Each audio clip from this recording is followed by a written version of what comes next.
If you want to follow along, that would be great because I'm going to show you a bunch of sources and you can bookmark them and things like that. That is also the best way to learn things. So feel free to ask questions as I'm going through things. And I want to make sure that you understand everything clearly. So if something I say doesn't quite make sense, just say, ask a question. All right. Am I sharing my screen? This right? Wait, no, you already have it. I don't know. They said they can't really hear you as much in the back, but it's on. So Can you guys hear me now? there we go. Is that better? All right.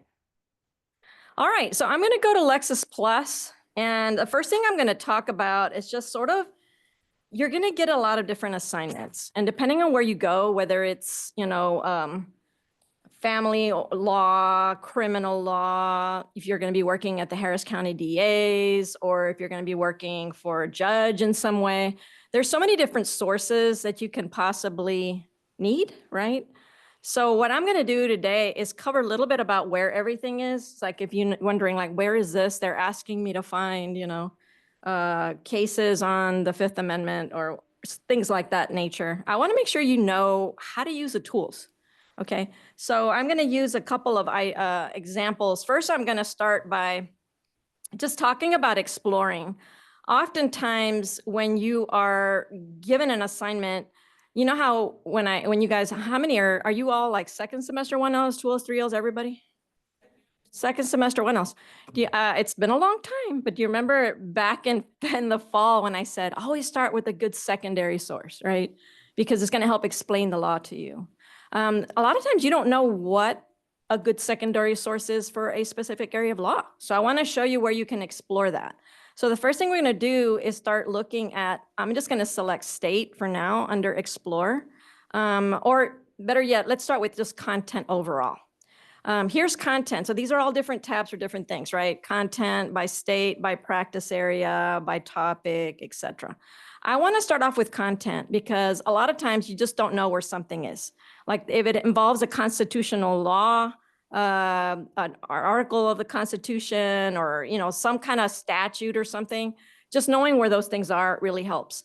So if you're looking, if it involves a constitutional issue, you wouldn't think like you're like, where would it be located and what content area? You're going to go to statutes and legislation. So anything having to do with laws are going to be statutes and legislation.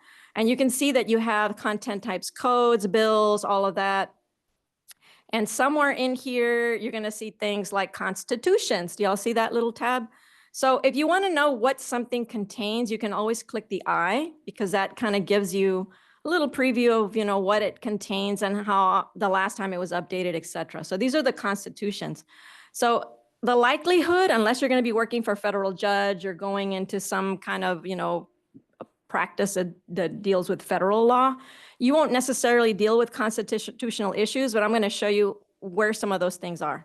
So you can go to constitutions, right? And from constitutions, you're going to see things like the US Constitution here, or maybe a specific state constitution. You can find that. I'm going to go into the US Constitution just to show you how to navigate. When you get a source that has a table of contents, the way to navigate is you can either search that source, and you can see they have different articles. These are the amendments down here at the bottom. So you can open up the plus sign and you can see the different amendments, right? You can go to all the different amendments. So we can look at the Fifth Amendment for criminal actions. We can look at the 14th also. When you're looking at a table of contents, you're going to want to open up. Did you need to do something? I'm sorry. They wanted us to share. Yeah, absolutely. I was going to say. Yeah, it's down here. Where is the share? Right there. Oh, there you go. Yeah, you just share that whole thing, right? The whole thing? You know what? Let me do this. Let me do that right here. Right here. There we go. Right there. And then share. Share. Okay. Is it sharing? Yes. That's all right, perfect.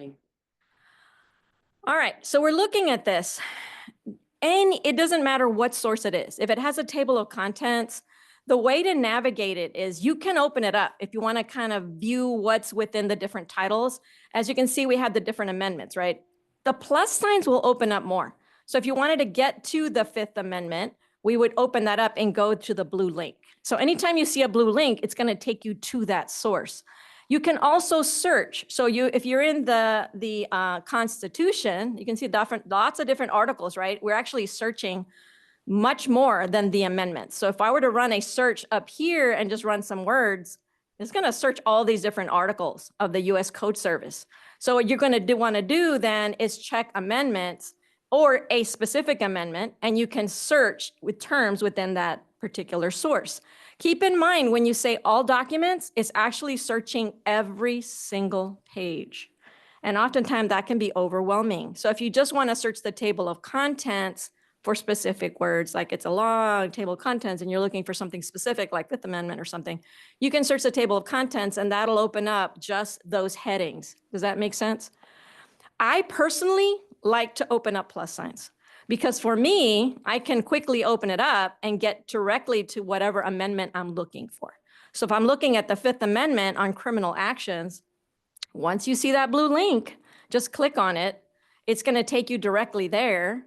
And now you have, and it's going to take a while because it's like 15 pages or sections. So give it a minute to load. It's pretty broad.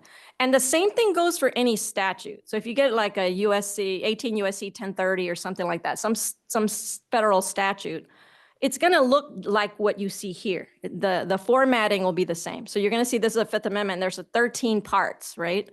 So how do you navigate this? So here's the actual language.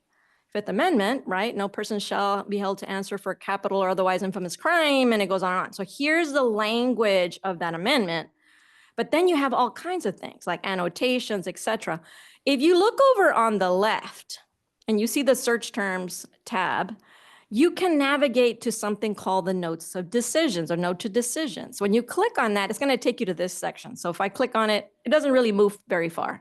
But what this is, so you understand, if you ever have to research a statute, whether it's federal or state, the notes to decisions are going to be those commentary about the particular law or constitutional law.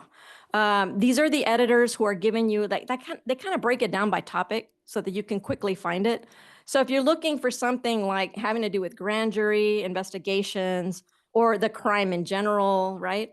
Once you select one of these, like maybe let's say it involves some kind of offense, and I'm just going to pick one. I'm going to, for example, this one. Let's say it's a child support offense. Let's just go there. What this is a commentary on this Fifth Amendment as the courts have applied the Fifth Amendment to cases involving some kind of child support offense. And again, it's a federal statute or law. Does that make sense? The Constitution. And what you're going to have is they're going to give you an example. So what you're seeing in the notes of decisions are little excerpts. The editors are saying, look at this piece. It's going to be applied to having to do with child support offense. And then they give you a little bit about that and some of the cases or other statutes where that information has been taken from. So if you're having to analyze a specific law, you can look for the notes of decisions and see if there's any examples that lead you to either a case or another section of a statute or something along that nature, some primary law. Does that make sense to everybody? These are just basically an outline, when you go to the notes of decisions, an outline of all the different topics surrounding the Fifth Amendment so that you can go to that topic, whatever it is you're looking or needing to research, and get examples of cases applying that constitutional amendment or statute to that particular topic. So they just make it easy. The other way you can search is using this. I actually like using the little search within. So if I were to click on that and I'm doing, this is the Fifth Amendment, and I'm dealing with due process, I can type in that word. So I can say due process. And what'll happen when I click this little search document, it's going to go through all these parts and it's going to look for that language. So whether you use the notes to decisions to get to the topic you're needing to research for this Fifth Amendment, or a specific term like due process, you can use that little search bar. And it's going to take a minute because it's really long. So just give it a second. Once it loads, you're going to see how many times due process has been mentioned. And that's a very broad term. So you're going to see there's 325 mentions of the word due process. What I would do is look at the notes of decisions to see if there's any section that just talks about due process, right? You'd have to kind of go through the entire thing to see if there's something there. If you don't see something here that mentions due process, then just start using the arrows, right? I'm going to use arrow. This is really long. And so you can see down here, they're starting to mention it. So you can use this arrow to jump to the terms. Any place the word due process is mentioned, you can click, and jump and go to the next place. That's going to help you get to the notes to decisions where examples of how courts have applied either this amendment or statute having to deal with those terms. Does that make sense to everyone? That's just the easy way to navigate. I know constitutional amendments and statutes are not easy, but this is an easy way to navigate them. Any questions on this? All right, I'm going to close that. And again, you're just looking for examples of how courts have applied, and that's what you're going to see in the notes to decisions. Okay. I'm going to look at another amendment real quick, and then I'm going to switch to state law so you can kind of get an idea. I'm going to go, I can either go back or open up the table of contents here on the left, and I can view the full table, go back to the full table, can navigate it. We're back to where we were, and here are the different amendments, right? So maybe I'm looking now at the 14th. And again, these are just examples that works the same way. Amendment 14, open it up. We can actually see the language of the amendment when you get there. Sometimes they take a while to load because they're really long and a lot of notes to decisions, a lot of commentary. Courts are out there applying the 14th Amendment in all kinds of things, right? And you can see, here's the 14th Amendment. There's 15 parts to that. And then you can see the actual language. So this is the actual language of the 14th Amendment. There's a lot going on here. And again, we're going to use our search terms here at the left. We can use the notes to decisions. We can see it broken down by topic, how courts have applied it. There's all kinds of 14th Amendment results, right? Based on voting rights, Family Leave Act, agencies of state. There's so much. So what it is you're looking for, if you're looking for, let's say, birthright citizenship, you can easily, and this is the best way to do it, guys, I'm telling you. So I can type in birthright, and I can say, and I can even use terms and connectors here. I can say birthright citizenship, oops, and apply that, or just the word birthright. And I can apply, and it's gonna, again, highlight every mention of the word birthright. And if you just typed it the way I did, it's going to look for both. It's kind of saying, it's kind of like inserting an or in between this word or that word. And it's actually going to highlight any mention of either one of those words throughout this entire thing, whether it's in the notes of decision or in the actual language of the amendment itself. Same thing for statutes, right? You can see that I've got 70 mentions. I can click this right in the notes of decisions, wherever you see this, and then I can use my little arrow to jump to that place. And now what you're looking at is an actual example of the editor where they plugged in some information about the 14th Amendment and having to do with citizenship by birth in the US. And there's a case. You see how I'm able to go from the notes of decisions to an actual case that discusses that topic.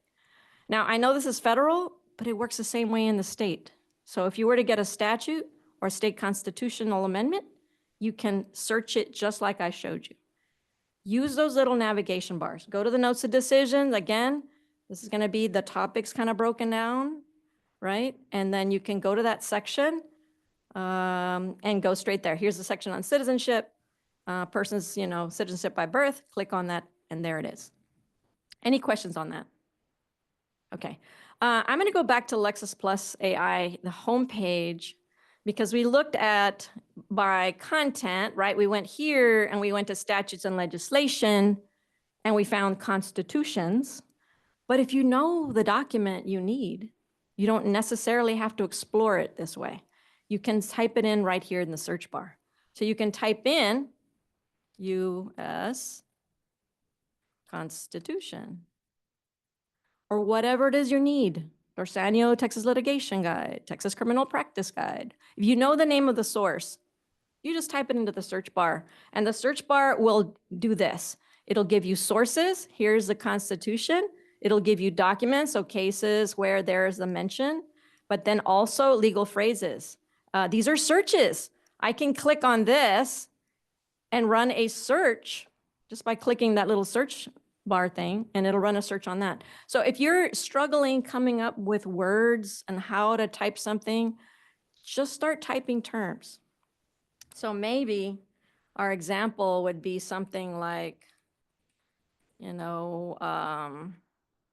search and seizure or something like that. As you start typing, notice the sources, notice the legal search phrases. Search bar is pretty intuitive. It's going to help you figure out what it is you need. And then once you run a search, you can narrow. Any questions on just finding a source from the search bar? Okay. Sometimes I want to talk a little bit about, before I dive into a criminal example or a state kind of example, sometimes you're asked to find opinions or rulings or decisions from a specific agency. Now, I've come across this a lot. I see it every time I do a training. They'll say, I was searching for Attorney General opinions and I didn't see any. So I'll say, where are you looking? And they say, well, I ran a search and I was looking under cases. That is not where you're going to find Attorney General opinions. So if you ever hear like an agency, like the Attorney General, the Employment Agency, for our example, the Office of Personnel Management, it's kind of an independent agency that handles kind of HR issues. And they're in all different departments, federal departments, Department of, Department of Labor, all of these departments. They are an independent agency that makes decisions. So let me explain what I'm talking about. So I'm gonna run a search across and try to find decisions or opinions from the Office of Personnel Management. And the way you can do it, just start typing. All I did, guys, was type in Office of Personnel Management. And one of the options from the dropdown was Office of Personnel Management decisions, right? So I'm gonna go ahead and apply that just to show you. You can say Attorney General opinions, right? And you can see 0 cases. Why is that? Because it's not a case, it's not found there. So what we're gonna do is run a search for the term, and we're gonna look at Office of Personnel Management. I'm putting quotation marks around it, right? Or OPM, because a lot of times you're gonna see kind of the abbreviated version, AG, Attorney General, right? You're gonna see something like that. If you put an or and you put quotation marks around that Office of Personnel Management, it's gonna find that exact phrase, and that's a terms and connectors search. And all of your terms and connectors searches, just so you know, are right over here on the right-hand side. You don't have to be an expert at this. You don't. It's gonna show you where it is, and I'm gonna come back to this search. But under advanced search, you're gonna see things like, use connectors and, or, and not, all that. The main ones that I use, to be honest with you, quotations when I want to find something, an exact phrase, or if I'm looking for alternative terms, and I just want to make sure both of those terms are in my search. And then sometimes I'll look for things like in the same paragraph, just to make sure they're a little closer to each other. That's it, guys. Those are the ones I use. So let me show you what happens when you run a search around this. The office, oops, let me go back. Yeah. This one, the Office of Personnel Management, or OPM. Where are they going to be found? I'm going to leave it all content only because I want to show you that some cases do mention the Office of Personnel Management because it's an agency. Then I'm going to explain to you why you're seeing them in cases. Here cases, right? You're going to find the decisions by an agency under administrative materials. Now, it probably doesn't make sense, but I'm going to explain to you a little bit of why that is. So I'm going to run my search. Okay, so when you're seeing this, you're seeing cases, statutes, etc. There is something called, have you guys heard of the Administrative Procedure Act? Okay, the Administrative Procedure Act is a law that says that before you can actually file a lawsuit, these are lawsuits, these cases, you have to exhaust all means of administrative procedure. What does that mean? Well, let me give you an example. If you got fired from a job, would you go to court and file a lawsuit against your employer? They just fired you. What would you do? Anybody know? wrongfully advised you. Yeah, go where?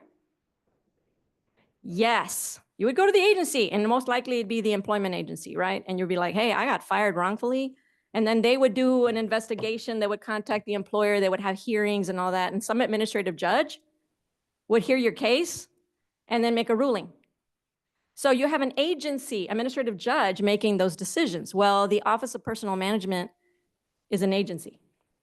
And the materials that these agencies produce are called administrative materials because they're administrative agencies. Does that make sense?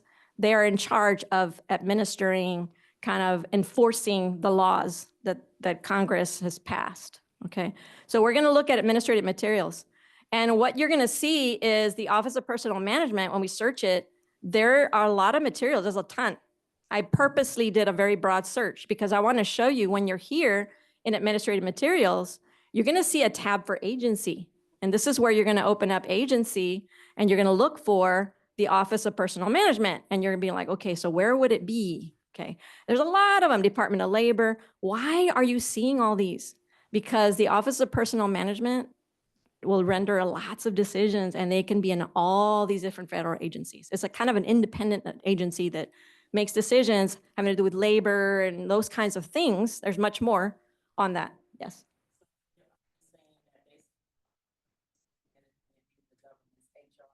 Right, exactly. And there's going to be employees in the Department of Defense, nuclear facilities. There's all kinds of things, all these different Department of Treasury. There's employees everywhere, right? And so there's going to be decisions. But there's also one that has, and they broke it down. There's right here, OPM. Wouldn't you know it? When you run that broad search, here's OPM. So you can open up the plus sign, and there's all kinds of things. There's over 4,000. So we can open that up, click on that, kind of narrow it, and we have all kinds of things, releases. What else can you do? Well, you open it up to see what kinds of materials. So let's take a look at sources and see what we've got here. When we look at sources, and I'm showing you the Office of Personnel Management, but you can do this for the Office of Attorney General. You can do this for any agency. Look at all the things you're getting here. Decisions, handbooks, audits, news, forms. Yes.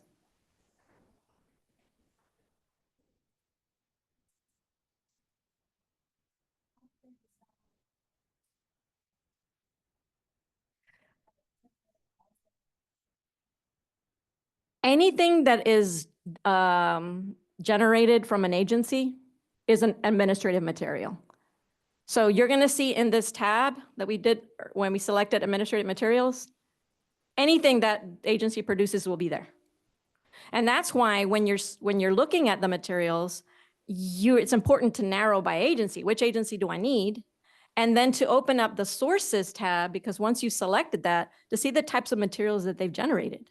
So there here decisions, all kinds of things. If you click more, look at that. Testimony, speeches, digests, manuals, reports. They produce a lot of material. And that's why they call it materials. Does that make sense? So if you're looking for decisions or something like that, you can say, well, hey, I need you to find some Office of Personnel Management decisions. Okay, you're gonna select that for source, right? So now we've narrowed it down. So how many do we have? We have about 1,400 because we've got it down to the Office of Personnel Management and then their decisions, right? We narrowed it to that. That's this filter.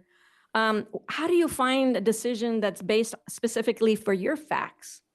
Well, this is when you're gonna use search within. And this is, like I said, this is a federal kind of thing, but it works the same way for state. Any kind of state agency, federal agency that has materials, you're gonna wanna search within. So you can search for specific terms here. You can search for specific parts. Like I want to find something that mentions this party name, right? Or, mentions this term in the head notes, that type of thing. So you can narrow it down to a type of document, or maybe they say, I need you to find that OPM decision that was, the opinion was by Judge so-and-so. You can select opinion by and type in the name of the judge. So that's gonna help you narrow. Does that make sense? I don't have an example to show you, but here's the deal. It works the same way. As long as you know that you can use your filters to narrow it down, that's all you really need. Just know what the tools do. Any questions? So if I'm looking for Attorney General opinions on a specific area of law, any questions on this? I can run a search on that. So I can say, you know, child support or something like that, whatever it is I'm looking for, right? And I can search that. And then when I get to the content area, when I run it, I'm going to look at administrative materials. And then I'm going to narrow to the agency, Office of Attorney General. And then I'm going to look at the sources of types of things they produce. And then I'm going to use some search terms to get to where I need to go. Does that make sense? Now you can search anything. See, my job is to teach you to fish. And once you know that, what is an attorney general? Just remember, is it an agency or is it a judge? Like a state judge or federal judge. If it's an administrative judge, agency, it's not going to be in case law. I'm going to go back just for a second to this search. And again, why did it get to cases? Well, the Administrative Procedure Act says, after you have exhausted all administrative procedure, you've gone through, you went to the employment office, hey, I was wrongfully fired. They had a hearing, an administrative judge makes a decision. You're going to find the decisions in administrative materials, right? So you're going to see those opinions. What if you're not happy with that decision? What do you do now? Now you can file a lawsuit, okay? And you can take it to the next step. And then you're going to see those cases mentioned here. So what you see here is this after they've already gone through the whole administrative procedure. They exhausted everything. Now they're going higher up to see if a judge will change the result or the outcome of that. And that's what you see in cases. So you are going to see the Office of Personnel Management mentioned here. You might see that they didn't agree with the decision that was made there. So now they're trying to take it further. Does that make sense, guys? It's a process, okay?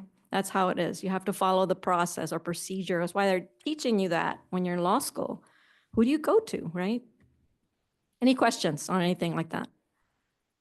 All right. I also want to teach you how to find things like, I'm going to go here. And one, if you're going to be practicing civil law, family law, you know, anything having to do with civil law, a great resource, and everybody in Texas, Texas attorneys know this source, called Dorsanio.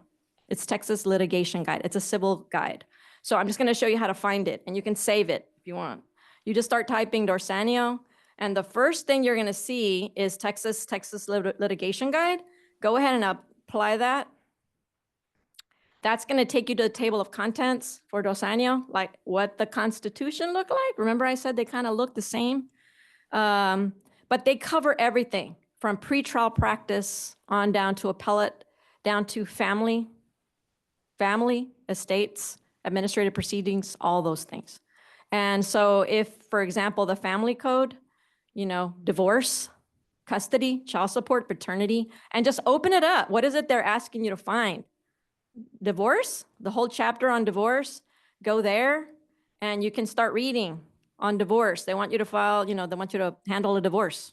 I don't know if they're going to make you do that in the summer, but if you are out there and you hang your own shingle, now you know where to go, right? And the beautiful thing about Dorsanio is it walks you through the whole process, everything, filing temporary orders, all that. It walks you through every little thing, the elements down to the different grounds for divorce, down to the different templates you need, forms you need to file, when you need to file them, etc. Because Dorsanio is a Texas guide, and it gives you Texas law, and it also gives you like the timeline, everything you need to do. You know, divorce by suit, resident, everything. It walks you through the whole thing. So all you need to do then is select that and go from there. Questions on Dorsanio? At the end, we're going to talk about AI because I think AI is going to save you guys a ton of time. Yes.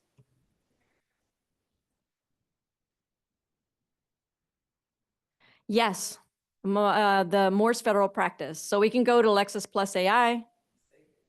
Oh, let me go back. So if you want to save Dorsanio, okay, so let's do this. Let me go back a step. You can save the table of contents, right? So when you're in the table of contents, you can just pin it. There's a little pin source right here. And when you click pin source, let me see, wait till it kind of goes away. Go back to the Lexis Plus AI. Once you pin it, so whatever table of contents is, you'll see the little pin if you can save it right there. And then you can do sources, and anything you've pinned is going to be there. There's also sometimes a little star. So you can make it a favorite, and those stars are going to be right here. It's kind of hidden, but you see that little star next to the search bar? So if you can make it a favorite or pin it, either one, you can view it right there and go back. The federal equivalent, we're going to go to federal right here. We're going to search federal under Explore. It would be depending on what, if it's all federal, etc. Let me go there to, let's see, federal administrative materials. You got me on that. So let's say Fifth Circuit. Okay, let's just go there.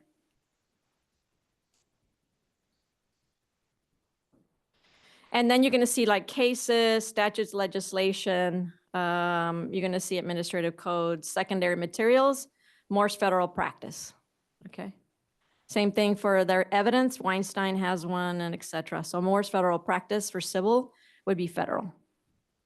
It looks the same. If we were to click on it, it's going to take us directly to the table of contents. We can pin it or whatever. Okay. Any questions on that? Criminal, if in Texas, what I would do is I would start searching by state and then go to Texas. And then you can have all the different sources there. Dorsanio will be there too. So Texas cases, if you want to search those, statutes and legislations for Texas, codes, all of that's there, including secondary materials. So if you're looking for contracts, there's Dorsanio, Texas criminal pattern jury charges. So if you need to create those and they're asking you to, you've got them there. All kinds of stuff. Texas criminal practice guide, that's for criminal law. Yes.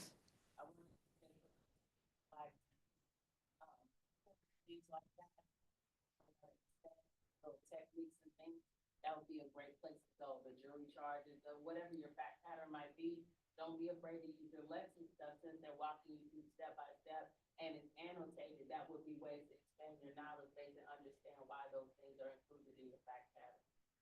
Yeah, exactly. So here's all of them by different topic.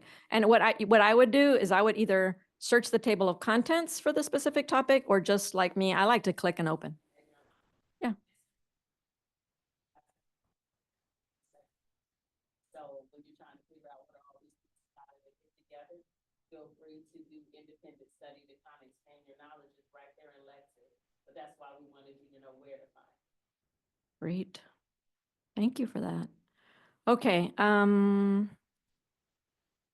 Do we get an idea how to use these tools? It's the same repetitive thing. I want you to note that once you know where to find a source, just know how the tools work. That's half the battle right there. Okay, so I've showed you all that. I really want to dive into AI at the very end, and then I'll turn it over. But, when you're running a search, yes. So, for example, the practice area, Mm-hmm. is that something to start? Yeah, you can do the practice area and say it has to do with family law or something like that. So let's go with family law, right? It's going to allow you to narrow it even more. So you're in family law now, and there's all kinds of federal and state sources for that. So then you can look at the different materials, or you can even at the bottom narrow. Well, they don't have you narrow by specific state. Yeah. Can you show us how to look up the UCCJEA? That's the Universal Child Custody Jurisdiction Enforcement Act. That's federal. And anytime you deal with someone that goes across state lines, let's say Louisiana, Arkansas, you're going to start triggering federal law. So this would be a good one. Can you show us how we could look that up? The UCCJEA in there? This is it right here, right? Yes, there you go. Yeah. So I needed you guys to understand that. So basically, you can go by area of law, and then just, there are ways that you can either narrow. If it's state specific, go by state. But a lot of these will offer both, federal and state if you go by practice area. Some sources will actually let you break it down and go deeper. And so now you're here, but then they let you break it in by state. So it just depends. It's more of just an explore way. But if for some reason you're trying to find a specific source and you're like, I don't know, don't spin your wheels. It's not available on Saturdays, but and this is kind of covering it. But the 3 vertical dots that are here, The live chat support, Monday through Friday, 24 hours, amazing. This is a live person. And you can say, I'm looking for that source that she mentioned. And then ask about the attorney. And it's neat because they'll literally send you a list of cases in front so that you don't get stuck in the mud. Yeah, do not waste your time. On a weekend is not, if I click on it, it's going to be a big old page that says call the number. I don't want to be on the phone.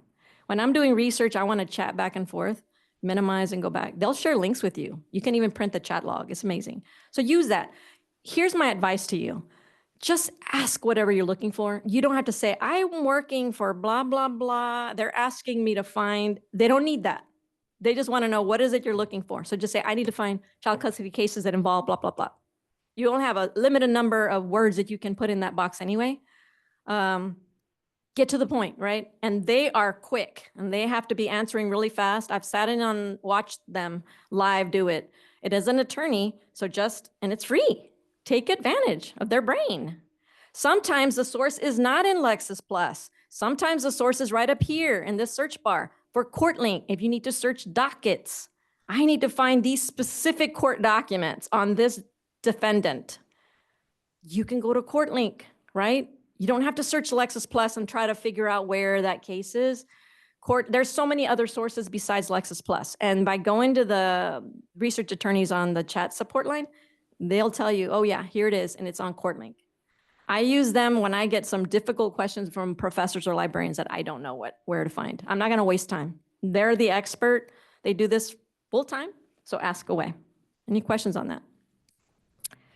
Okay, I want to show AI because AI is a great secondary source. What do I mean? Well, like Dorsanio being a treatise, right? That kind of walks you through family law. That's a secondary source. I want you to think of Protege like a secondary source. Think of it like your attorney assistant that's going to help you find what you need. So I'm going to go to Protege, and a great way to begin your research is to ask questions. Let me kind of give you a preview, and you guys are second semester 1Ls, right? I'm going to be training you on this tool on the 14th. So you're going to get a full training. I just want to give you a little taste of it today. Ask, draft, summarize, and upload. They all do different things. If you need to analyze a document, and I'll show you that when I train you, you can upload a document and ask questions about it. Think of discovery. They hand you 100 documents. You need to find how many times Mr. Smith said the word defendant or whatever it is. You can upload them and Ask AI and it'll do it for you. So it's going to save a lot of time. But for purposes of today, you want to learn more about the Office of Personnel Management and their role and what they have to do with, a due process. So just an example, this is a really great way to get an up to speed on a topic. So I said this, I asked it, okay. I went up here and I clicked a new conversation and I clicked ask. And in this box, I asked this question. I said, explain due process under the Fifth Amendment and the role of the Office of Personnel Management. Maybe I have no clue what they do. And I want to know, they're asking me to find these decisions, but I don't even know what they do. You can ask AI. So this is it. It says the Fifth Amendment to the United States, and it gives you a really nice description of what it is, what it involves. And it tells you the Office of Personnel Management plays a significant role in federal employment matters, including personnel record keeping, retirement benefits, all those things. You see how it explained to me what it is now? I can ask follow-up questions. Besides, here's a case they gave you. This is a person, having to do with possessing protected property interest, all of that. So it gives you some examples. The beautiful thing is they give you the cases. And I can ask follow-up questions. I can ask 9 more follow-ups. So here are the cases it gave me. And I can ask some more. I can either have it summarize the cases it gave me, ask in a different jurisdiction. I can shepherdize, but I can ask follow-up. Explain this. You read something that they said there. You want more deeper explanation on it, ask AI to explain that. It's a really great way to get up to speed. You have a case involving search. They stopped somebody, and it was just, what is it called? There's a term for it. I can't think of it right now, but let's just say they stopped someone and they are accusing them of something, right? You can give it the fact pattern, like a pretty, you know, detailed fact pattern. My client is Mr. So-and-so. He was stopped on the road and they smelled something in his car and now he got arrested for possession of something. What is the blah, blah, whatever it is you're asking, give it some background, if there's a law that you're having to analyze, put it in there, statute, whatever it is. The more detailed explanation you give it, the better the results are gonna be. And then you can, get a really good answer. Sometimes you just wanna know what happened in a case. You can say, what happened in 248 NY 339? You wanted to give you an explanation and it gives you a nice explanation. We're going to get deeper into this when I actually train you as a 1L this coming month. But what I want you to do is think about using this to define things, to explain things, to find cases for you and ask follow-ups. And this is going to save you a ton of time, the AI piece. From here, what would you do? Let me go back to my explain due process. You don't just take that for its word. That's just to get you up to speed on the topic. What I would do is scroll down to this part right here, where it says the cases, it lists, right? These are actual cases that exist, but I would do this. I would view the related materials because this is where it tells you what it found. It found, these cases, there's quite a bit, 50 cases, and here's the statute. Watch this. Go to the statutes, and without me having to search, here's the Fifth Amendment. I showed you all these different ways with the table of contents, right? By using AI, I just go to the view related documents and there's a statute or the constitutional amendment or whatever, and I can click on it and it'll take me there. Saves time, okay? Just a really great place to begin your research. Guys feel like you learned quite a bit today? Good, awesome. Thank you so much for your time. Everyone's getting 350 points, so I'm gonna get their names after, and then they're gonna get, because I appreciate your time. So I'm gonna close this, and then you can take over. All right, guys, Right. thank you. Thank you, thank you. Now, I don't know if you all noticed, but I purposely chose this topic matter because as a legal research teacher, chapter 16 and 17, we told you we would not cover in class. So when I began to think of how I wanted to equip you to keep running strong, I decided to cover what we didn't cover in class because I didn't want to come and just tell you stuff you could have seen in a 3-minute video on YouTube. So like I said, I'm so thankful for your wonderful questions. And Aiden is coming. This is another heavy hitter. He travels multiple states and he made time to come and be here with us. He's going to be talking about Westlaw. Let's take a quick 5-minute break for anyone that needs to get another refreshment, and then we'll start with him. So it's 10:49. At 10:55, we can come on back and we'll start with his presentation.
You said we're gonna start at 59?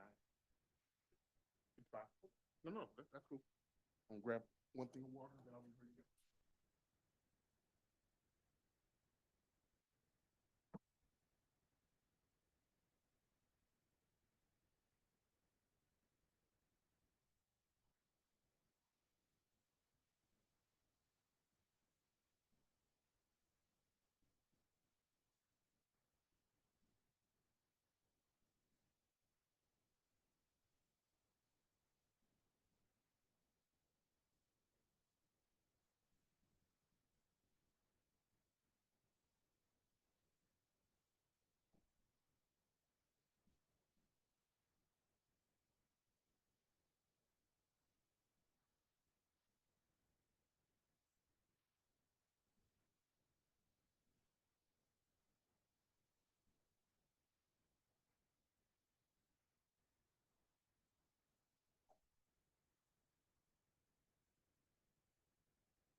Did that being on, I'll need it.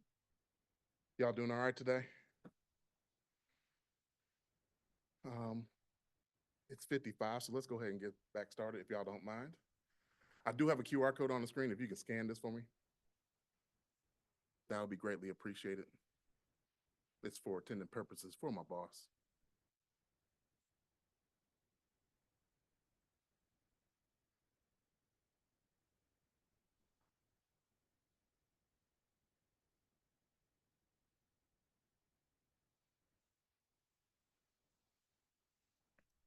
And we're going to cover several different topics today in my 40 minutes. First part, I am going to cover a couple things that the legal research and writing crew wanted me to talk about. Constitutional amendments, we're going to focus on the 5th and the 14th, but I want to show you how you can access all that information. Agency regulations and decisions, how you can look for that information to help interpret the constitutional amendments, as well as legislative history, looking at executive orders, okay? So we'll talk a little bit about that. Then if I have some time remaining, I'll remind you of some of the things that will be helpful when it comes to your legal research. I'll also will point out a few items when it comes to our AI features, like our AI assisted research, as well as co-counsel, all right? So let's go ahead and jump right into Westlaw. There's a couple of ways you can find the constitutional amendments, things of that nature. Obviously, you can enter it in the search field and just type in amendments or constitution and find it that way. You can also come down to statutes in Westlaw. And then once you click on the statute, you obviously have the US Constitution sitting right there for you to select. And then you can click on that and access the Constitution and look at the amendments. All right, obviously the amendments are listed here. If you're not familiar with all of them, I get it, I understand. There's a pocket constitution I can give you all a little bit later on to help keep that in mind for you. Hopefully all of you have gone through or going through constitutional law, things of that nature. So some of this should be familiar, not yet. That's second, that's a 2L now? Oh, got it. My bad. So yeah, this is all new to you. Stop by me. I can definitely get you a pocket constitution. You want to carry that bad boy everywhere. You want to have one in the bathroom, in the car, all that good stuff. So I can give you multiple places. But talking about the Constitution, that's my fault.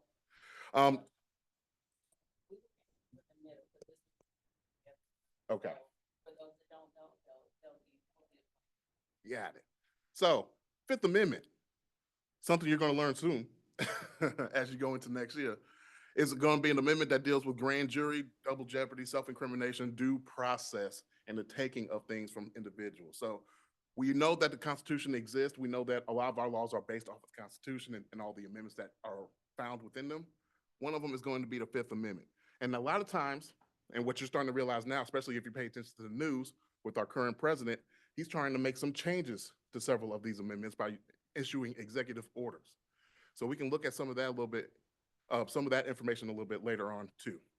But just looking at the Fifth Amendment, we do have that amendment information listed here. If we click on the first one, this will give you the statute view of that particular amendment. And again, it's similar to the view that you see on any statute. If you have researched any statutes, whether it's federal or state in Westlaw, it's a similar view, similar table that you have available to you. If you like the statute and you want to save it for research purposes, you can come and folder it, save the whole document to your folder. Again, I strongly recommend, if you haven't heard me talk before, that you save information to your folders and you create a folder for each one of your legal research assignments. It's a way to organize your research, and there's also benefits I can show you later when it comes to co-counsel core.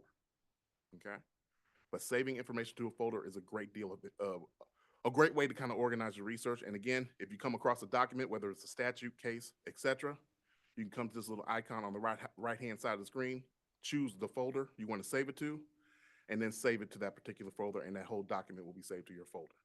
You can create folders by simply clicking on new folder, and you can call it whatever you want. These folders are assigned only to you. These are your student account folders, and they're only visible by you unless you choose to share them. You don't need to share your folders, all right?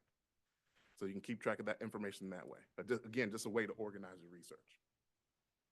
When looking at the Constitution, obviously, a lot of amendments will include a lot of different phrases and different segments associated with it. This one goes into detail dealing with capital laws and capital crimes, double jeopardy. Y'all have seen the movie and heard of double jeopardy, right? Hopefully in crim law. Stuff like that is covered all within the Fifth Amendment, but it also talks about due process and that a citizen shall not be deprived of liberty, life, or property without due process, all right? This is coming into play now. Again, I mentioned executive orders where the president has possibly issued executive orders dealing with DEI and things of that nature and have cut people's jobs because of DEI. And they're now coming back and suing and saying, no, we're protected under the Fifth Amendment. You can't take our jobs without cause and without due process, okay? So that's some of the information that you're starting to hear about when it comes to some of these amendments, particularly the Fifth Amendment. Just a reminder, if you highlight a segment of any document, you do have the ability to copy that information over with a citation. This will come over with the Blue Book citation, all right? So when it says copy with reference right here, it will copy this information and move it over to a Word document, an email, whatever, and it will come over with the standard citation, which is closest thing that we have to the Blue Book, okay? You can also highlight a segment and move it over to an outline that I access on the right-hand side. Again, you can create an outline similar to folders. These will be created just for you, so I know some of you like to write your assignments based off of outlines. As you are going through documents, you can highlight a segment and copy over with the reference or move it over to an outline. I'm gonna create an outline real quick. You can call it whatever you want. And then as you come across this information, I want to highlight this part. I can drag it over to my outline. And as it comes over to the outline, if you notice, it will automatically come over with that information as well as the citation associated with it. All right. And then once you're done with your outline, you can download this and start working on your Word document. That makes sense to everybody? Just to organize your research again. Okay. When looking at statutes, similar to your regular statutes, federal, state, or the Constitution, you do have additional information that will help you find cases or any other documents that may have interpreted the statute. A lot of those documents will cite to this particular document. So what you will come to do is citing references. These will show you all the resources that have cited this particular document. Now, this is the whole Fifth Amendment. That's why you see there's over 140,000 cases that may have cited to it. But you have additional items like court orders, other statutes, regulations, administrative decisions and guidances, administrative filings, secondary sources, etc. All these can be helpful to interpret the meanings and the definitions within this particular statute or document, okay? So if you're trying to find ways to interpret the Fourth Amendment or the Fifth Amendment, the one we're looking at now, I would come to citing references. Once you come to citing references, you have the ability to filter not only by the content type on the left-hand side, but once you choose a content type, you can narrow it down by the filters beneath that. So I chose cases, and now I can go to filters, and then I can narrow it down even further. If I want to look for a particular jurisdiction, the recency of the case, whether it's been reported or not, or if there are a particular case or keywords I'm looking for, I can enter in that case information or that keyword here under search within results. This will allow you to search the results for particular keywords. And have y'all learned Boolean terms and connectors? You can even apply your Boolean terms and connectors here under search within results.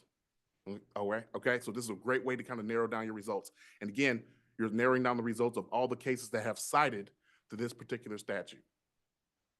That makes sense to everyone? All right. Now I'm going to go back. I'm looking at the general amendment, but I'm going to go to a particular section dealing with due process.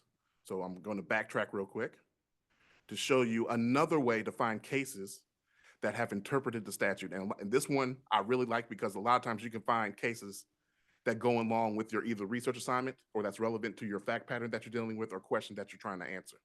So this is all still the Fifth Amendment. I'm going to come down to the first part of the due process.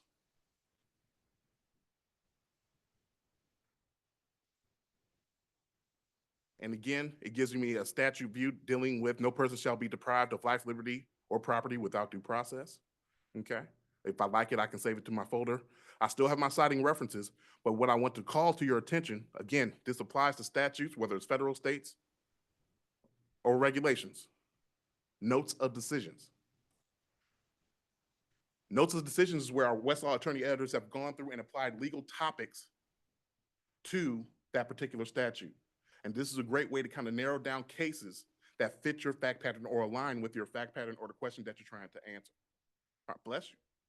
So in this particular instance, there's 3,500 notes of decisions. Now, this is a lot, and it's going to be a lot to try to filter through this table of contents to try to find that information. But what you could do is you can come to this search symbol right here and enter in a keyword. So for example, I can enter in the word employment. Because again, dealing with the scenario of the executive orders that have caused people their job in the federal government. So I can enter in employment here, and what it will do is it will search the notes of decisions for employment.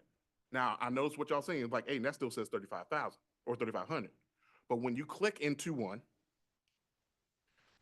it will now narrow down to the ones that only apply to employment. And what you can start looking for example, rights protected, we'll just come to employment right here, 92. So now I can click in here, and what it's going to do is going to show you cases that have interpreted this statute dealing with employment. And you can see the highlighted word is already included in this information. And as you read through the snippet, you can see whether this fact pattern applies to your situation or if it doesn't. And if it does, you can simply click on the link, and now you have already found primary authority or a case that have interpreted your statute in the manner in which you wanted to. Does that make sense to everyone? So notes of decisions is a great way. Once you have a statute, whether it's the Constitution, a federal statute, or a state statute, notes of decisions is a great way to find cases that has provided interpretation of that statute by definition or meanings in the manner in which you like it, and that goes along with your fact pattern, okay? So when you come across a statute, whether it's federal or state, and it's part of your legal research assignment, notes of decisions is a great place to go to find cases that go along with that. Yes, ma'am.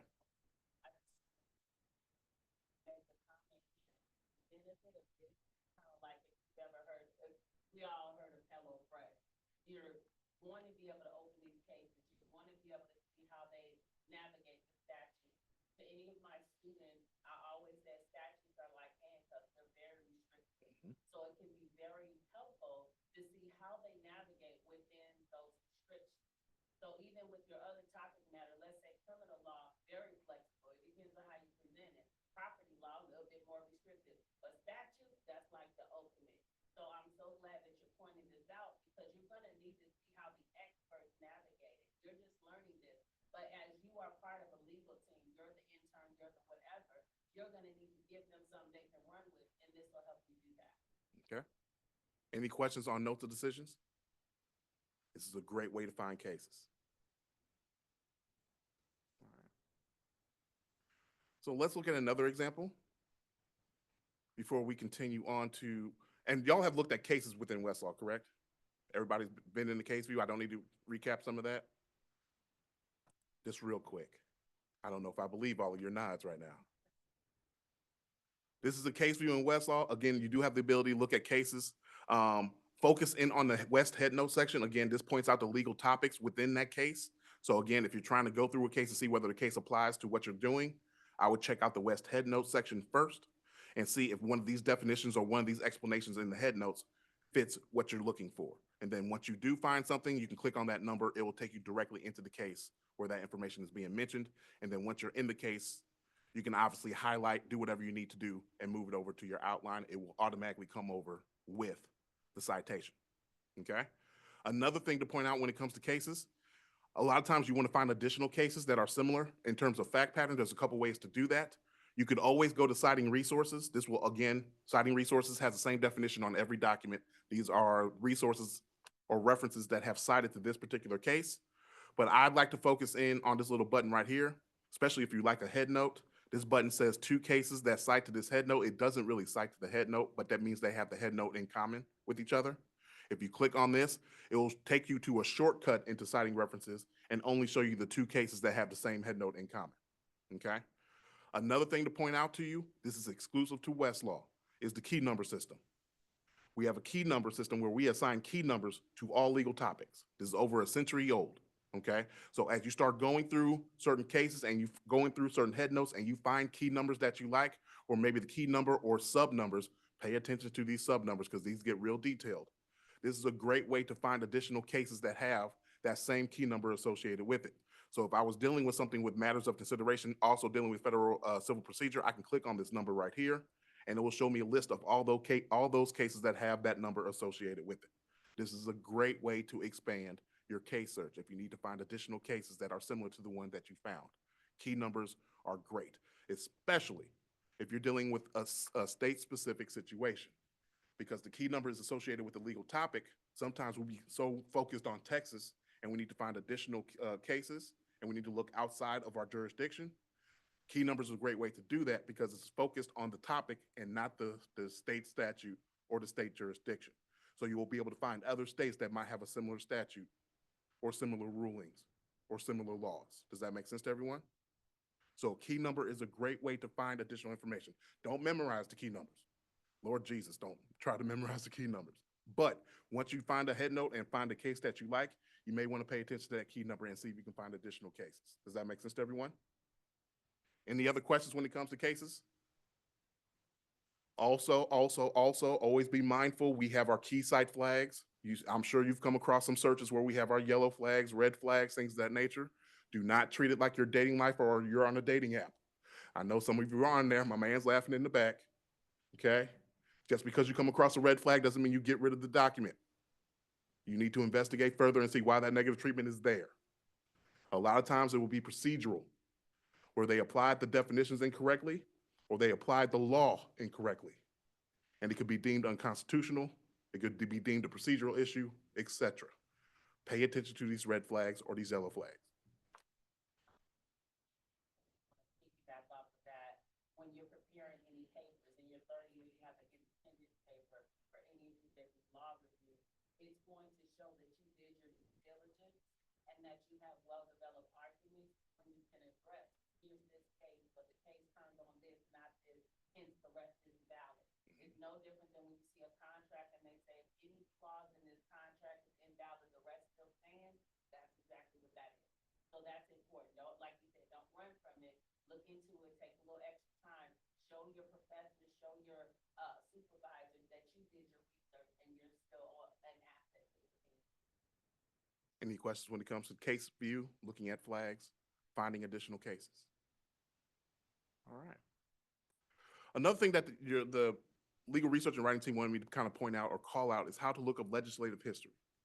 And one simple way to do it is by coming to content types, this tab right here, and scrolling down, and you should, my screen is different. Where is it at? Y'all see it? I don't see it. I'm old. Where? Appreciate y'all. I'm getting old. Legislative history can be found right here. And this is obviously a topic you can come here and look for legislative history, or you can just simply type it into the navigation field and it will find it that way. All right. One thing when it comes to legislative history, it will show you both state and federal legislative history. And it will show you a lot of information, again, interpreting a lot of statutes, a lot of information, a lot of cases. Now, a lot of statutes will have under their history, their own legislative history that you can look at and will automatically be attached to that statute. For the Constitution, a lot of those don't. All right. So you might have to come here to find the legislative history dealing with that.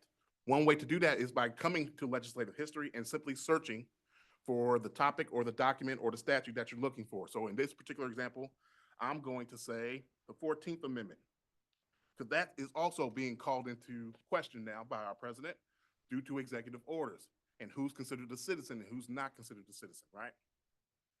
So we'll do that. Just kind of show you an example. So now I'm searching for the 14th Amendment under our executive history. And it's going to show you a lot of information. Don't be intimidated by the information that you're looking for. For this particular example, I'm going to come straight down to executive orders, because that's coming from the top, okay? And then I can come down and filter it. If I want to filter it by date, jurisdiction, I can do so. I'm going to filter it by date. I'm going to say within the past 6 months, because he's recently been president for the past 6 months, right? So now we have his executive orders that we can see dealing with the 14th Amendment. So if I was to click into this particular one, it'll detail what he said. It calls into question Section 1 of the 14th Amendment, dealing with the citizen of being a citizen of the United States. Normally, the 14th Amendment says all persons born, naturalized in the United States are subject to the jurisdiction thereof and of the state that they were born in, right? But now he's questioning that with his executive order. But the 14th Amendment never has been interpreted to extend citizenship universally to anyone born in the United States. He's now calling that into question, and he's drawing up some additional policies associated with that. Okay, so this is a great way to kind of explore more information about the 14th Amendment. Because when we look at the 14th Amendment, and I will go back and show you what the 14th Amendment looks like, there's not a lot of legislative history associated with it because nobody has tried to challenge it. It's an amendment, or, you know, it's a constitution. People haven't dared to try to do this stuff until recently. That's what they, you know. The first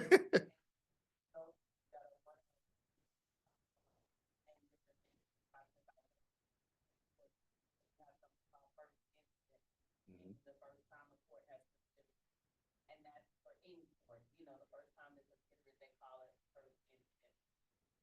Y'all common law class is going to be a lot different than mine. I just feel the difference and the conversations y'all going to have. Yeah. It was kind of a plain class for me, but back in 05 is where probably when I took common law. Right over here, Professor Wheaton. You'll learn about him. He put me to sleep a couple times. Anyway.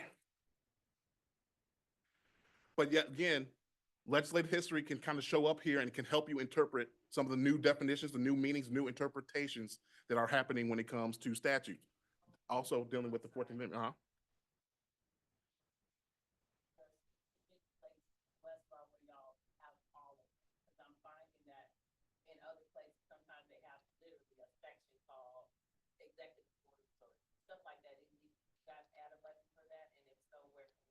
You would have to go under legislative history.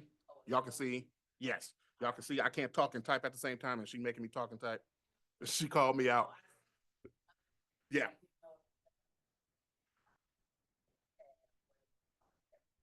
Now you can make your own tab if this is really important to you, or if you're going to be following a career into this, you can probably make a tab and make legislative history a favorite. And then that can be a button on your main page. Mm. Mm. Right, and that's where this is. Okay. So the legislative history is a content type. So you can come to have a content type of legislative history, but executive orders haven't been broken out separate of that yet. It may be now, since, you know, the moods and ideas are changing. But as of right now, it's still found under legislative history. So you will want to come here first or make this your favorite, and then you can go into the executive orders and keep up with those. because a lot of those are gonna be flying all over the place now, so be mindful of that. Speaking of, again, going back to the statutes, just kind of want to show you the 14th Amendment, kind of showing you what we're dealing with, US Constitution. 14th, know your Roman numerals. Yes, ma'am? Get where? Where you are now. Statutes, US Constitution. And again, if this is, obviously y'all gonna have this as a class, you may want to make this a favorite yourself and save the Constitution to your Get Started page so you can easily, quickly go to it.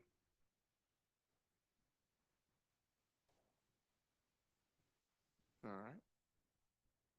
So now I'm here under the Constitution. We're gonna go down to the 14th Amendment. And again, that's dealing with citizenship, okay? So we can come under here. Section 1 is citizens of the United States. That's what that executive order was talking about. And again, as of now, up to this point, all persons born in the United States are considered US citizens, okay? So again, if you need to come reference this, you can. You have your citing references here. This will show you all the cases that have cited to this particular case, or all the statutes that have cited to this particular amendment, so on and so forth. And then again, your notes of decision still appears here as well. So if you want to find cases that have interpreted those definitions based off of a topic, notes of decisions is a great way to start. Any questions on that? If you got questions, say something.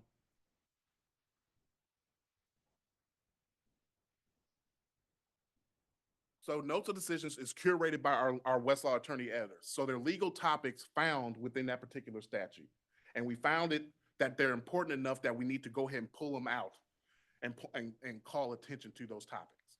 And that's what the notes of decisions are. So they're like legal concepts that are within that statute. As you can see, statutes have many definitions. They try to be restrictive as possible, but many courts have interpreted them differently.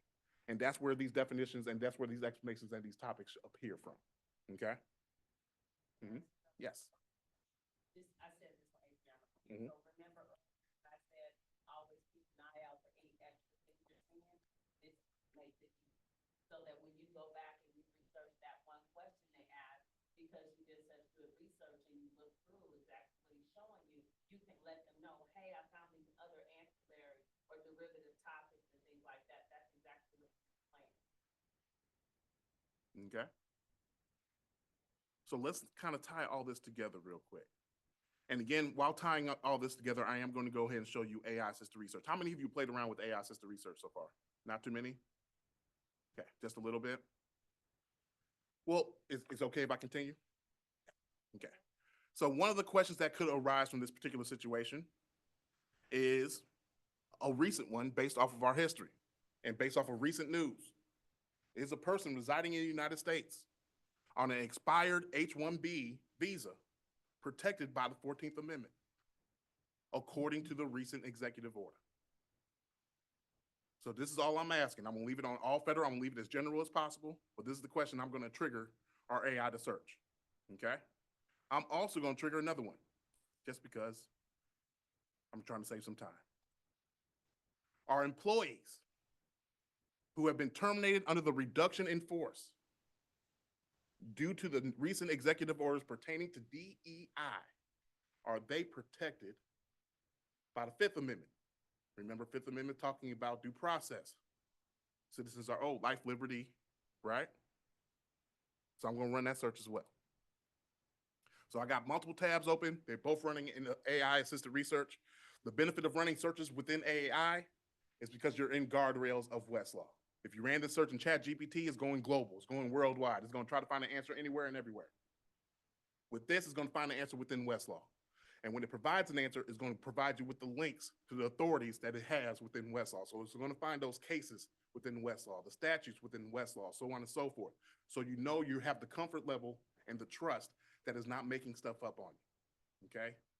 So that's one of the benefits of running these type of searches within Westlaw. All right.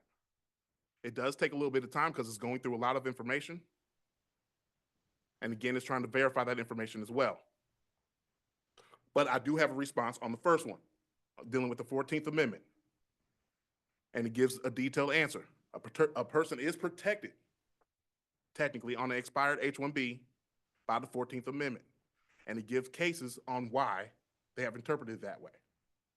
However, there might be some questions coming into play here, and then it does mention the recent executive order. It even has that case associated with that recent executive order. Notice it has a blue and white flag. That means it's going to the Supreme Court. Okay? So all that information was found in our AI. You can scroll down further and see the cases and statutes and regulations it relied on to provide that answer. So we'll have a list of about 15 to 25 cases or primary authorities that the system relied on that you can click on, go to, and save. Again, if you're doing your own research, you need to go into the individual cases, save this information to a folder, and then you'll be able to review your research a little bit later on. Additional information also does appear towards the bottom, like administrative decisions and guidance, all right? Practical law, depending on the topic, can make it a cameo here as well, but that's a very limited practice area. Practical law has very limited practice areas. Scrolling down further, additional secondary sources can also make an appearance dealing with this. And then we even have current awareness. This is news held within Westlaw dealing with these particular topics. Okay, so all this information is here and available to you. I challenge y'all to play around with AAR. It can be helpful, but remember, it is always AI. And I strongly suggest you treat AI like a secondary source. When you think about a secondary source, it will point you in the right direction. It'll help give you explanation, but normally you don't cite to secondary sources. You rely on them primary authorities still. So let AI point you to the right direction. Let it give you your primary authorities. Let it give you your statutes, so on and so forth. Then you click on those links, go to those documents, save those documents to your folder, review that information, and then rely on that information that way. Does that make sense to everyone? Any questions when it comes to that? So this is one example of running AI. You can ask follow-up questions. I love to ask follow-up questions, especially when I have answers with a lot of these flags or negative treatment. I'll put in the secondary question, why is there negative treatment associated with this particular case? Why is there negative treatment associated with this statute? And a lot of times it will provide a better plain language answer detailing why that negative treatment is there. Okay? Let's take a look at the other question I asked. Are employees terminated under reduction of force due to the new executive orders pertaining to DEI, protected by the Fifth Amendment? Here's a response. Employees terminated under reduction of force, RIF, due to the recent executive orders pertaining to diversity, equity, and inclusion, DEI, may have protections, but there are several factors that need to be considered. And then it details the factors. You have to be a federal employee, obviously, in order to fall in under the Fifth Amendment.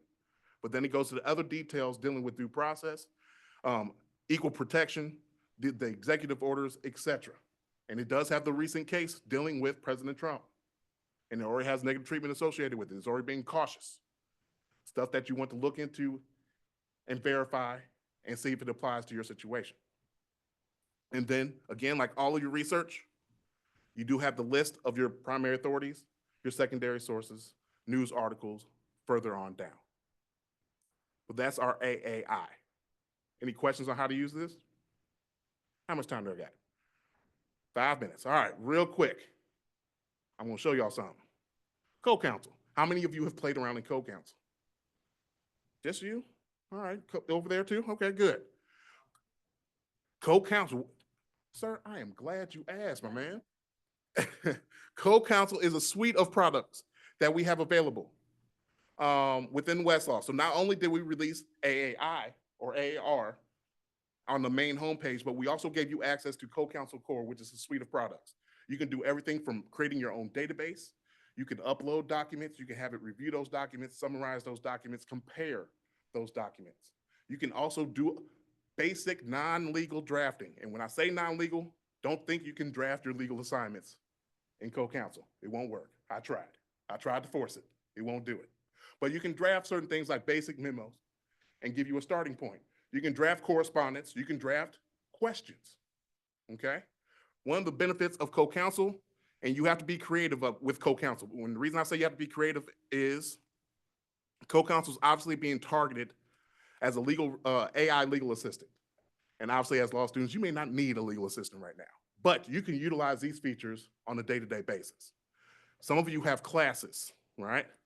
Do y'all still IRAC cases? Some of you CRAC? CRAC, y'all crack it? I get it. You can come in here and you can upload a case that you have saved from Westlaw. So remember foldering in Westlaw? Where I showed you can go up here and save your information to a folder? You can download this folder and download all the contents within that folder. So the cases that you have saved, you can download. And once you have downloaded that information, you can come into CoCounsel and upload it here by coming to upload and say, I want to summarize this case in IRAC format. And it will IRAC it for you. And the benefit of doing it this way, as opposed to just saying summarize a popular case, is because you've uploaded the document, you know you can rely on that information. And then when you look at the summary, you can click on the footnote, it will take you back to the original document. So you have the original case document, you can go back and look and see.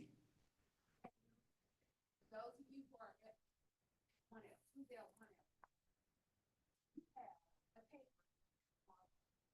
You are driving me crazy with last minute stuff. But half of these last minute checks you sending me, this is not cheating. This is verifying your authority. Being studio, whatever.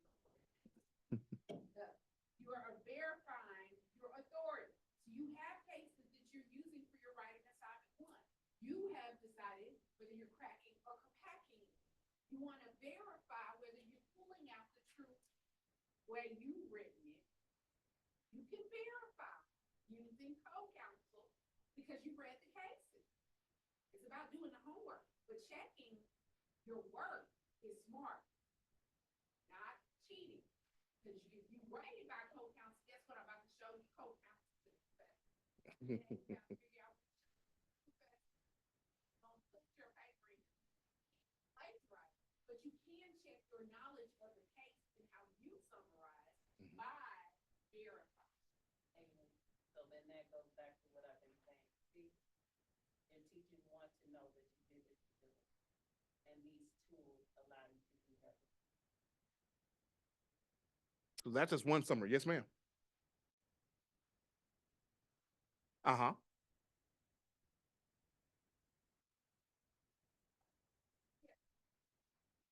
So you can do it multiple ways. You can come straight into this chat and type in the word summarize this document and upload the document. The system will recognize that you're trying to do the summarize feature.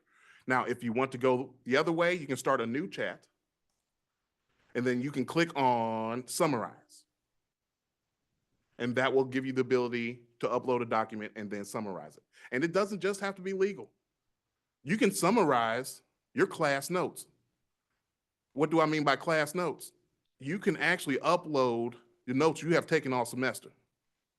I can't see it. Give me one moment. Let me minimize this real quick. There we go. So you can create your own database and upload your own handwritten notes. I had a student send me her notes. She took a note on a tablet, handwritten. And you can upload your property notes, your torts notes, your legal research and writing notes. And if you know you have your professors who are going to be building exam questions off of your notes that you took in class, you can tell the system, upload the notes and say, hey, based off of these notes, generate some practice exam questions to get you ready for the class. And when I mean by handwritten notes, I'm coming in here just to kind of show you, this is my own database. Again, you can create your own database here as well. For co-counsel, these databases are saved on our servers in Westlaw. It is not going to the World Wide Web. The system doesn't learn from it. You are protected, all right? And as long as you don't share it to the whole organization, AKA the whole school, it's yours, all right? But here's an example of notes. I had a student send me. These are her property notes. And it's legit handwritten if it ever shows up.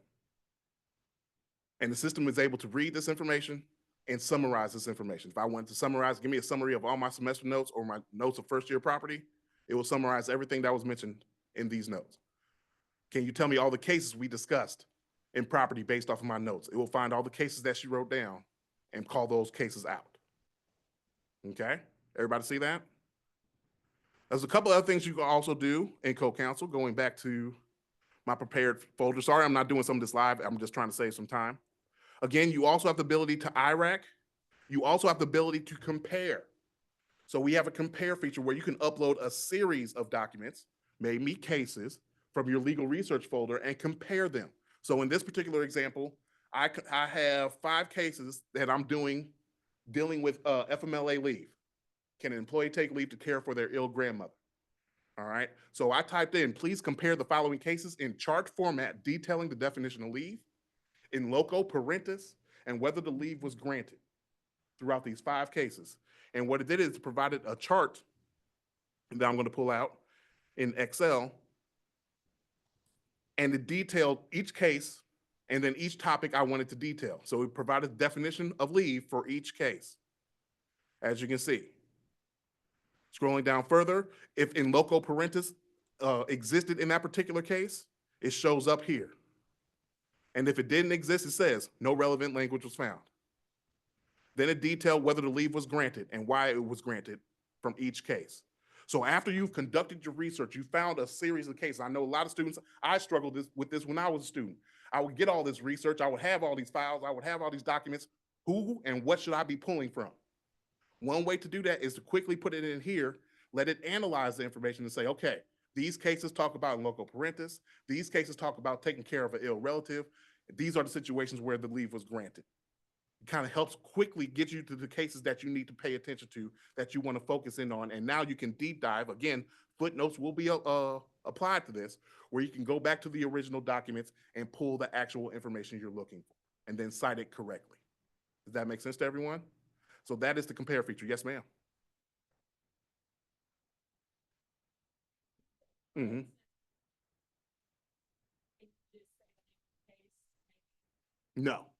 No, because it won't do it correctly. So the reason I keep showing you the upload version, because that guarantees that you are uploading the correct information, the correct document, and it's pulling the correct information. Now, CoCounsel is built off of a version of ChatGPT-4. So it does have a baked-in history.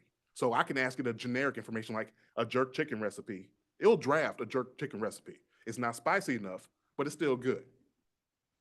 But it's using that off of generic information. And remember, ChatGPT-4, OpenAI, they have issues of hallucinating and making up information. So one way to guarantee that it's not making up your case information is if you download it from Westlaw first and then upload it here. Then it's only going to pull the information from the uploaded case. That makes sense? So that's one of the safe havens we kind of put into play that won't allow you to easily just jump back and forth between Westlaw. Now that's eventually going to come, and you can do searches from here. So for example, the same AAR search, you can conduct that AAR search from here as well in CoCounsel, but it will provide you with the links where it will link you back to Westlaw to go look at those cases. That makes sense? Okay. Real quick, I know I'm running short on time, and I do apologize, and I do appreciate y'all letting me talk and ramble. You can also draft. Where's my draft? Here we go. And this is goes based off of her question as well. Can you just ask it to draft? And yes and no. Now, we give you the rules on drafting or the suggestions on drafting. We do suggest you identify the type, context, and make sure you upload relevant documents. If you don't, it will draft something very generic. So in this particular example, this is with me not uploading anything. I said draft a memo detailing whether a plaintiff can take leave to care for an ill grandmother. Again, it does have a baked-in history. So it automatically knew we're dealing with FMLA or the Family Medical Leave Act. And it gives that introduction. It starts talking about it. It goes into the requirements of leave, but it doesn't mention any cases. It doesn't mention any details associated with it. It's very generic, something you wouldn't want to turn in or build your writing assignment off of, okay? So then I asked a follow-up question.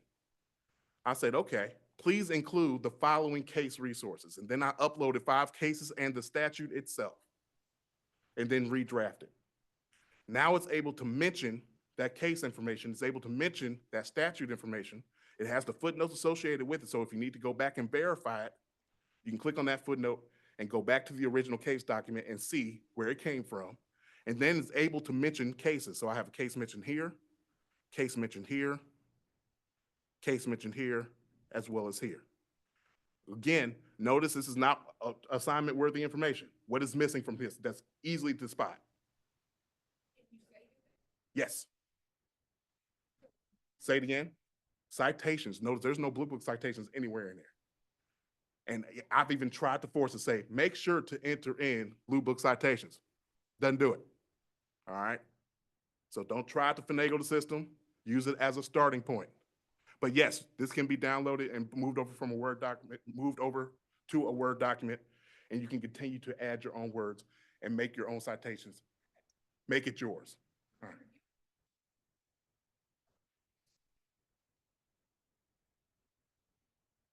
Try to do as many of these kind of updates, especially since there's last time I saw this is developed over the last Yep. time I saw it. Yep.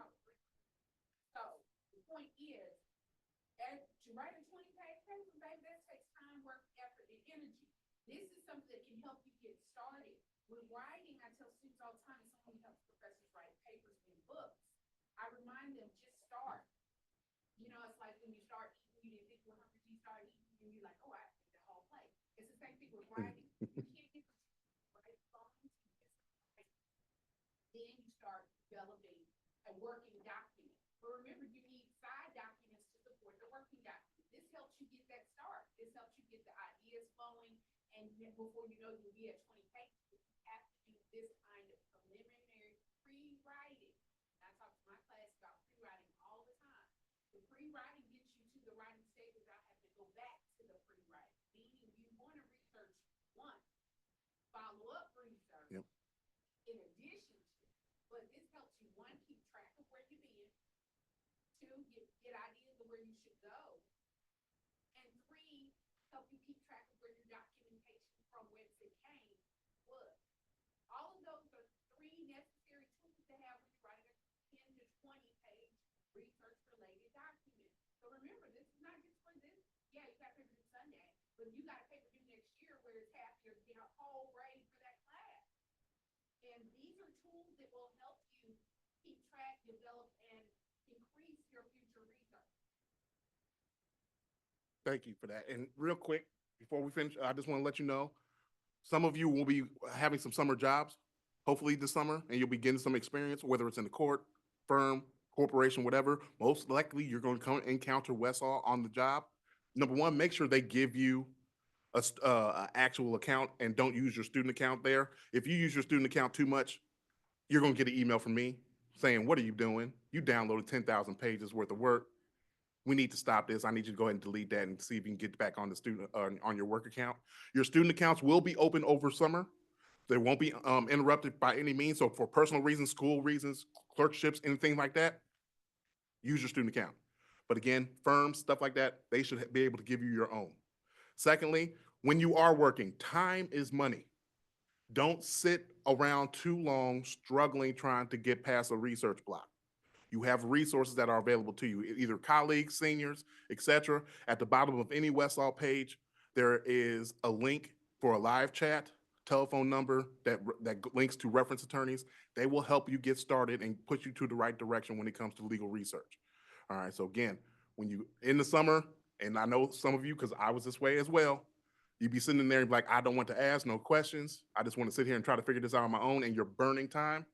Ask, reach out to Westall. That's free. It won't cost the company any money. They won't track and send it back to your supervisor or anything like that. They'll be able to point you in the right direction and get you started, okay? If you have any questions, you can always reach out to me. Thank you for having me today, Professor. Thank you for allowing me to talk to you.